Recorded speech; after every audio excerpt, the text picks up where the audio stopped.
Well, hello, my friends. Welcome back to another Wednesday session here with Beth and I. Super happy to be here with you because today we're going to talk about feedback, inviting feedback into our art career. So don't go anywhere. It's going to be really awesome. But before we talk about feedback, Beth, how are you today? Good to see you. Oh, it's so good to see you. I'm doing great. It's a beautiful day here, and I'm excited to talk about this because I know this is something I hear a lot from my artist community. Awesome. Super. I think, yeah, feedback is one of those things that, a lot of times has like a negative wrap around it, right? Like we think like, oh, somebody's giving me feedback, or especially when it's feedback that we are not seeking and it just comes and sometimes catches you by surprise. And, it could also be, we have talked about this too before a little bit in, how we take criticism and things like that. But what I'm talking about today, kind of I want to spin the wheel a little bit and talking about how us as artists or creatives, we should always be looking into channels in which we can get feedback, right? So it's like for us looking for the right feedback, meaning from the people that we trust or the people that we want to hear from that can give us, an objective look at the things that we are doing. I think that's so important for our growth and something that I would love to kind of chat a little bit about. So important. I remember back in the day, in the very beginning, when I started to get feedback, I was too sensitive to it. But then as I grew into my career professionally, I learned to welcome it so much more without getting my feelings hurt because there is like a very important place for it in our process. So I love this topic today. Yeah, and I think one of the other things or the reasons why I love the idea of feedback is because as we mature as artists or creatives and the things we become experts on, even within the expertise or whatever we are doing, even with our own art studio practice, feedback is really important because it allows us to see how people are perceiving our message, how it's being read right from somebody else's eyes, and I think that is so valuable. Mhm. I remember one of the one of the things that I started doing even in my own marketing, is like this is something I started maybe like 2 3 years ago. I started hiring a marketing, also expert that has nothing to do with art. And then I Mhm. just thought, hey, here's my funnel, read it, check it out. What do you think, right? And that was so valuable because he was able to pinpoint so many like specific kind of holes or things in my story or things that I could have said it better. And he's like, well, this is good, but how about we try this or we try that? And I learned so much from that experiencing that, I off and on I had him look at my stuff, just to get that point of view because when you are so close to the thing that you're doing, like your art or your business, whatever it may be, your courses, if you're teaching something, you are so close to it, you are explaining it through your videos, through your comments, through the copy that you create. And sometimes you think that you're communicating, but until comes somebody that has no idea about what you're doing and reads it, that they start to find the holes in it. And I found that I grew so much, as even writing my own marketing when I had somebody else, when I invited, right? I invited somebody else and I was welcome to receive the feedback. I'm sure you have had that, that kinds of experiences too, a bit.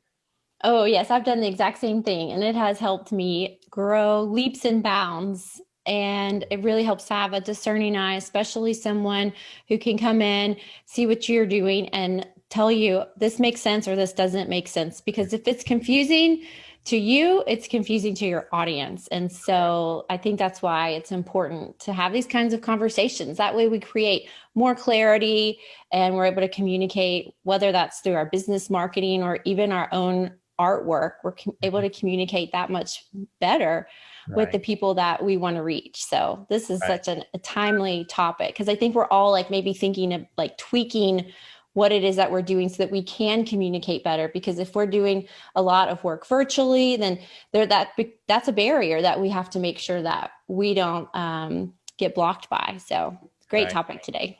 Yes, absolutely. And the next thing, like once you have realized, okay, like this is something I really need to, do purposely look for feedback, right? Seek feedback. And then I think the next step, like once you have realized, okay, this is something I really want to do, then realize, figure out which areas, right? Which parts do you want feedback? Because feedback can come in very different ways. So I think you also help the person that you're asking to give you feedback if you give them a specific thing that you want them to look at, or what are exactly you're looking for. You're looking for the feedback on the way you're speaking, or looking for feedback in the way you are marketing. You have to. I found that I get the greatest feedback when I also spend some time with the person that I invited to give me feedback or criticism, and tell them a little bit, or hear what I'm looking for, right? What are the areas where I'm looking for in growing at, and also sharing with that person kind of like what I'm struggling with, what are the different parts that I'm having difficulty. So when that person is looking at my content or the artwork in the studio, whatever it is, that person already has some entry point and already kind of knows a little bit what I'm looking for. And that I find that when that happens, then the feedback that comes in is a lot more constructive. And when it's just blind, hey, I'm sure you get this too, Beth, sometimes, artists who might tag you on Instagram, hey, can you give me feedback on my page, or can you give me feedback on my art? And I'm always like, what are you looking for? It's like, that's like just a quick one sentence that, it really doesn't help the person who's willing to give you feedback, to go in and start digging at it. Right. The more specific your questions are, the more specific your feedback will be. And I think when you have specific feedback, then that gives you a framework for how to move forward. Sometimes if you're vague about it and then you kind of get a vague answer, it's like, well, where do I go from here? It's like, it's not even helpful. So that's a really good point. Totally. So one of the things that I was thinking about too for this episode is, looking at the different areas where I would suggest that you, my friend, who are watching this episode, to look at, getting feedback, right? One of them, of course, I think is obvious in our art studio practice. I think when we are in art school, we are so, used to the feedback that we receive from our professors, when our other classmates, when we get out of art school, we're on our own, and we don't have, people to bounce back and say ideas back and forth. So, definitely finding a group, or finding a community, or finding two or three other artists that you can connect with, and start, going with, getting feedback for the art that you're creating in your studio. You learn so much. You learn new techniques. You learn new ideas. You learn ways of seeing by just, gathering information from a small group or community. So one would be like your art studio. I also find that also your marketing, I think, is super important. Kind of what we do inside the studio, and then how the art lives in the world. Finding also, again, feedback for how you're doing in your marketing, right? In your Instagram and your social media, your Facebook, your email, etc. Not that every piece of content you you have to get feedback on, but at least how overall, how are you presenting yourself to the world? And also, I think also feedback in your own strategies. The overall, these are the marketing things that I want to do for the year. And getting a little bit of feedback from that. Those are kind of like the three areas that I have identified that have, for me, have been very helpful. Kind of your art studio, your messaging, and your marketing strategies. Yes, I love that. I feel like I have someone for all of those things.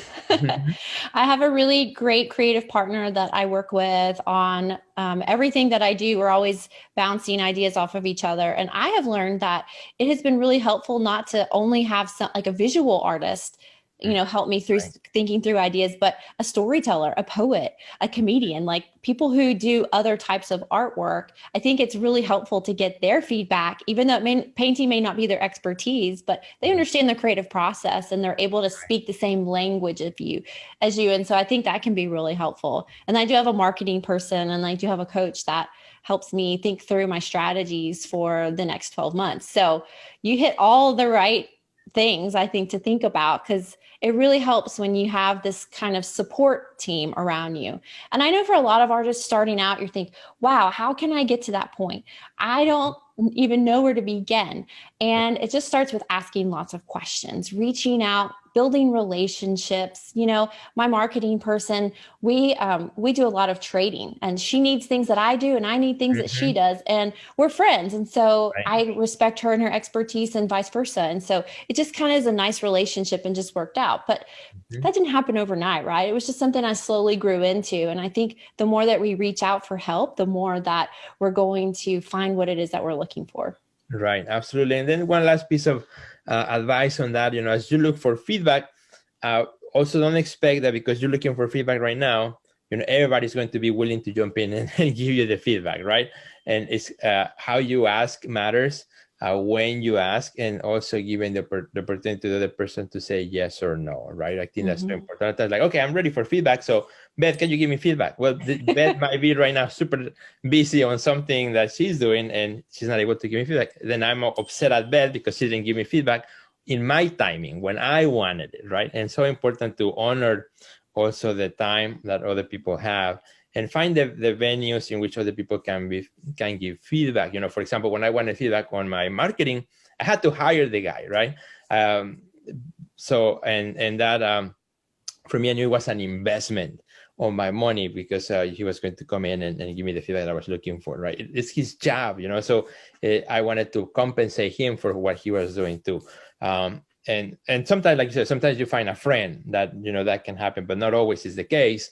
So I think that's super important. Identify the people that you may want feedback from, figure out what is the best way to get their feedback. Some of them may, like you and me, we have communities, right? We have also groups, and we have courses, and we have all kinds of other things in which we work with specific people, right?